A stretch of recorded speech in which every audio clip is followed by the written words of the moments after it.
Catus, Maximus here, this time with the Klein USA out of Chicago. Open frame ratcheting box wrench.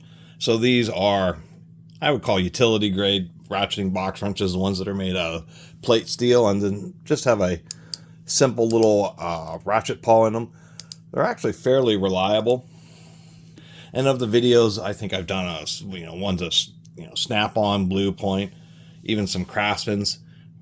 Just about every tool manufacturer has had one of these more budget, and utility grade ratcheting box wrenches versus, fancy ones that are forged like this. This actually happens to be one of the old Craftsman USA made ratcheting wrenches.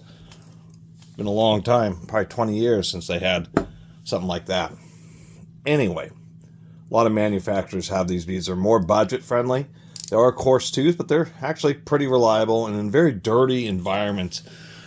Really gritty, if you're doing heavy equipment work where there's just all sorts of dirt and grit. Sometimes these are better because they can be blown out and oiled easily, and a lot of grit that may build up in them can also get out of them pretty easily. And then once again, the cost. I don't think they sell them individually, but they have like 5-piece and 7-piece sets. I think this is out of the 7-piece fractional set. It's about $150. Which is reasonable. I think they're still American made. Klein is, of course, a very old line American tool manufacturer, started in the late 1850s, around the time of the invention of the telegraph, and that's how they made their name, was making linesmen's tools.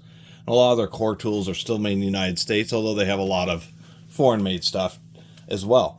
And they're still around. They've acquired quite a few brands, Vaco being one of the most famous.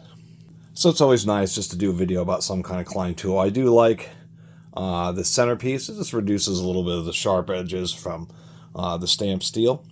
Do like that it has an on and off. They aren't all 6 points on the sets. The larger sizes are 12 point, like this. Well, not like 12 point as far as the drive. And then the smaller sizes are 6 point, which I think is wise. As you get to the smaller sizes, on 12 point, the points start becoming really small. And so the increased surface area, they go with the 6 point, where on larger sizes, it's not as big an issue. And so they are 12 point, just for convenience and getting them on fasteners more easily. They also have a set of reversible ones, which just simply has a different pawl with some wings on it that you can push back and forth to get a reversing action. But a lot of these are just single direction only. Not a lot else to say about it. Short video. But these things do turn up. Pittsburgh and Harbor Freight has their Chinese ones, etc. They're really budget, and for a lot of people, they work. They work the same way that a fancy, nice quality forged ratcheting box wrench works.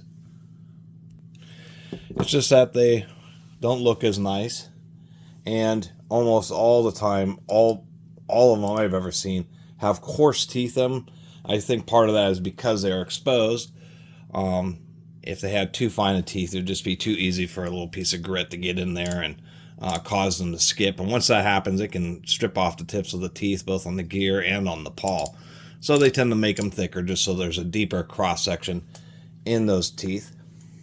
So little bits of grit don't, push out the pawl too far and have you end up with skipping. Other than that, not a lot else to say. Pretty decent little ratcheting wrench, and it's kind of cool to add one that actually has the Klein Tools branding on it. And so this is a close-up view. Not a lot of actual videos about these on YouTube. There's a few, but I think this would be the one that you get about the closest look and greatest view on the details. And I'll finish it up by saying I don't think, it doesn't look like these are fluted, which is actually not such a big deal. Over the years, what I found is fluted or flank drive sockets are better, but not in all situations. And the more I've paid attention to it, the more I've realized it's not a gimmick. It definitely does work, but in the situations where flank drive makes the difference of a fastener unthreading versus stripping out, it's a very small fraction of those fasteners that fit in that tiny margin, meaning that if a fastener is going to strip, 90% of them are going to strip even with the tightest fitting flank drive. And it's just that 1/10% where you'll be able to unscrew it versus having it strip and having to use an extractor. I mean, I used to just absolutely refuse to get anything that didn't have fluted or flank drive sockets or drives.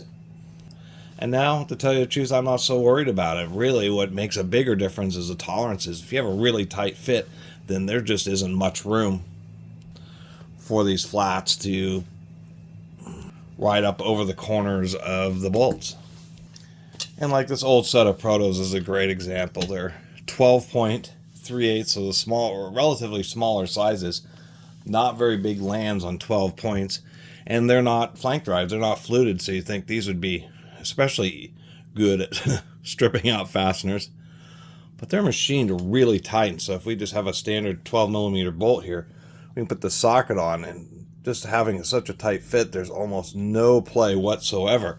I mean, the worst case with really tight fitting socketry is if you already have a fastener that's slightly damaged, then you gotta use like a hammer or something to tap the socket onto the fastener. And fiddling around with this Klein, that's exactly what I found. It has some pretty good tight tolerances, and those will expand a little bit as you wear and break it in. And that'd probably be really the worst thing about this one.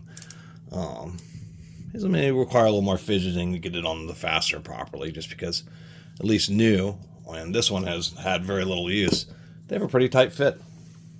Anyway, thanks for watching.